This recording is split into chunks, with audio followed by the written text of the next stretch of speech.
If you are a high achieving woman that's feeling spiritually empty after burnout, I'm going to give you 5 signs that means that your soul is awakening to something bigger. Now, you're going to see me looking over here because I'm giving you the list that I wrote down, but I want you to get your pen and paper.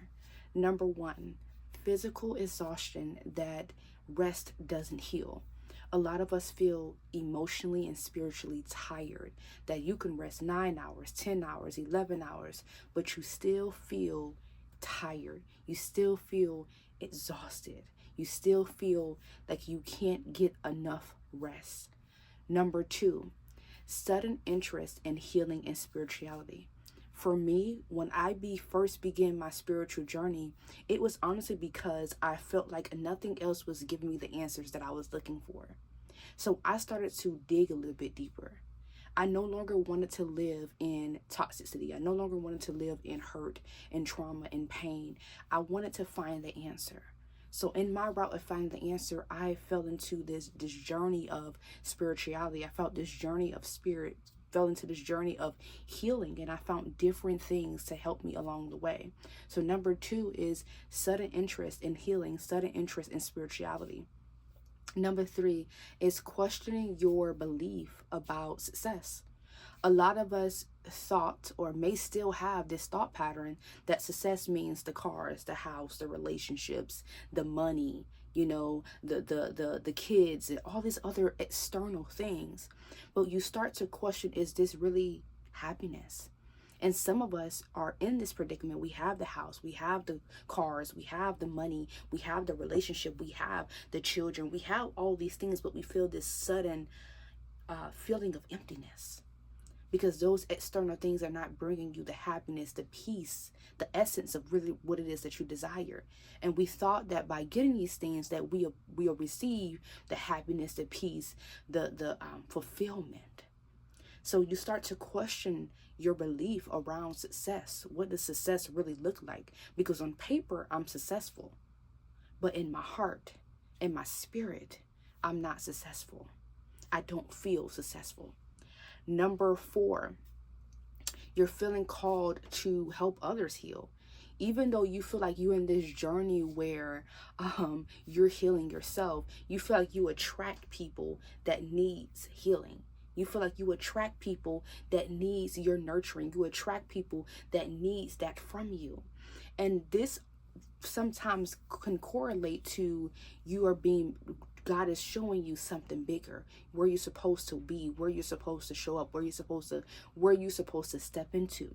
So you feel called to help heal people, right? And for example, for me, which is why I got into the healing industry, why I got into the coaching industry, because after healing myself, after healing certain things, my eyes opened up to the trauma of the world, the suffering of the world. I started to see the world differently. I started to see people that got the houses, the cars, and that's high functioning and high achieving, but they had this sudden look of sadness. This sudden look of sadness on them. This depression you see in the media.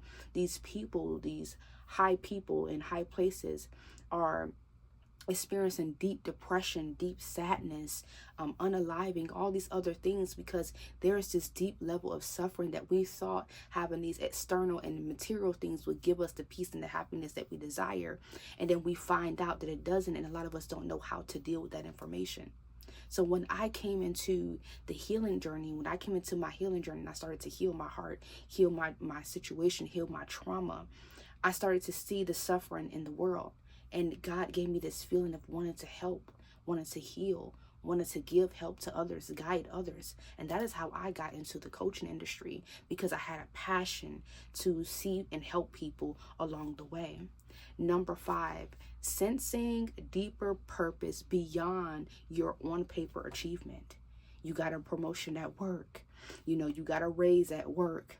You may have gotten married. You may have had another child. All these things that are supposed to be perceived as achievements and be perceived as a new level, to you, it doesn't seem that way, right? So you're sensing that there is something deeper to this. I'm meant to achieve something deeper, something more. And some of us, we feel ungrateful. But really what God is showing us is that you can have what it is that you desire. You know that this is not it. You feel that in your spirit, in your soul, that this is not it. This is not all it's all cracked up to be. This is not all that I'm meant to accomplish. So you feel this sense of deeper purpose beyond what it is that you have accomplished on paper. And these are the 5 signs that your soul is awakening to something bigger. I want you to drop down in the comment which sign hit you the hardest. Out of all 5, which one hit you the hardest, or which one that you're currently in right now. And I'm going to post part 2 will be how to navigate your awakening without losing yourself.